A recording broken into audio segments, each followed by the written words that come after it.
Welcome. I'm Def, or Deficus, with Deficus Broadcasting, and this is supposed to serve as a tutorial or introduction video to DEFScore, a side project I've been working on for most of this year. It's still in beta phase, but I'm getting to the point where I'd like to release to the community to get thoughts and share it to hopefully improve DEFScore and improve myself when it comes to Dota. I had a big montage video, but to be honest, that would have taken too long. DEFScore started about a year ago when I was just starting out in Dota, and I don't even remember who I was playing at the time. We'll say Nature's Prophet. I was playing a game with Nature's Prophet, and I had just picked up an invisibility rune. I think it was the bottom rune. And I asked a question that I think a lot of people ask themselves when they play Dota. I had just checked the minimap and saw that someone on the opposing team was alone in the bottom lane, and I wondered if I can kill that guy. Out of that question, and a lot of free time in college, the DEFScore project was born. And I prepared a Prezi presentation. Let's go ahead and hop into it. DEFScore stands for Dota 2 Econometric Fight Score. I have recently just graduated with a degree in economics, and I figured what better way to put it to use than to do something for a video game. Initially, I had 4 goals with DEFScore. It had to be customizable. It had to simulate the game in a spreadsheet. It had to help me analyze my play. But above all, it had to help me improve.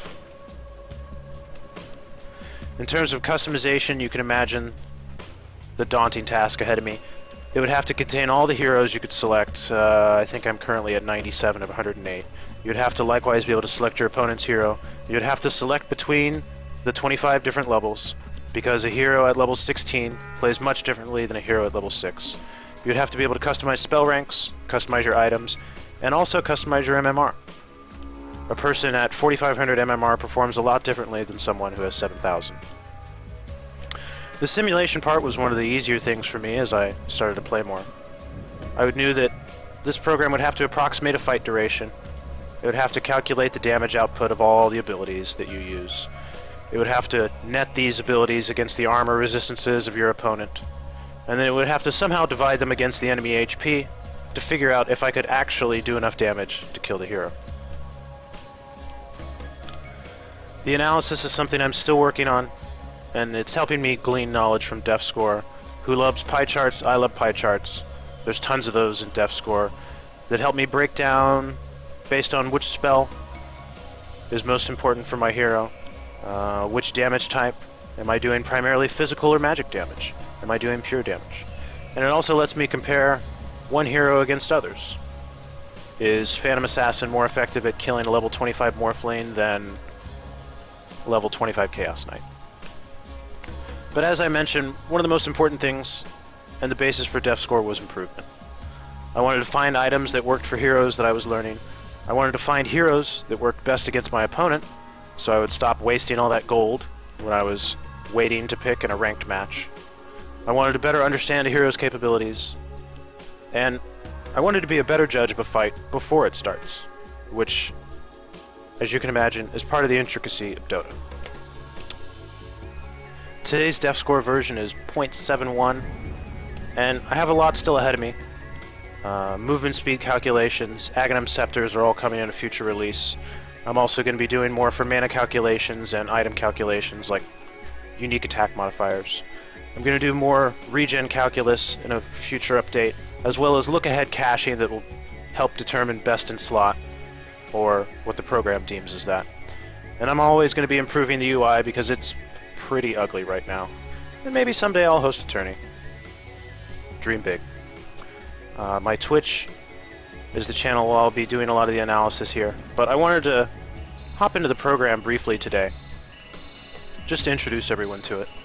Tonight, after I record this episode, I'm actually going to be doing a show, and it's not going to be about Timbersaw, as you see me selecting from all the heroes up here. It's actually going to be a jungling episode on Sand King, and I'm not as concerned about level 25, I'm more concerned about around level 16. You can choose the levels here as well. I would be lying if I said I was 7,000 or even 4,500 MMR, so I'm going to say I'm 4,500 MMR. But as you can see, DEFScore calculates and adjusts based on all these inputs. It also adjusts based on your items. If you imagine that a Blink Dagger would be more effective on Sand King and could give a better confidence of a kill, you'd be correct. Instead of 55%, it goes up slightly to 62%. Likewise, DEFScore also adjusts on your MMR as I indicated. Myself at a much lower skill level may have a 62% chance of killing a said hero, but if you'd like to channel your inner Dendi and enter 7,000 MMR, it gets slightly better. And you can also see the breakdowns here by spell cap and by damage, among other features that have yet to be introduced. Well, that's just the beta version today. I'm going to go ahead and shut this off, and above all, constantly continue to improve DEFScore. You can find me at my channel on YouTube. You're already here if you're viewing this video. I'm going to post links to the current version of DEFScore so you can try it yourself. And if you'd like to see it in action, tune into my show most weeknights, 8 p.m. Eastern Standard Time. I'm Deficus with Deficus Broadcasting. That's it. Till next time. Helping you raise your score.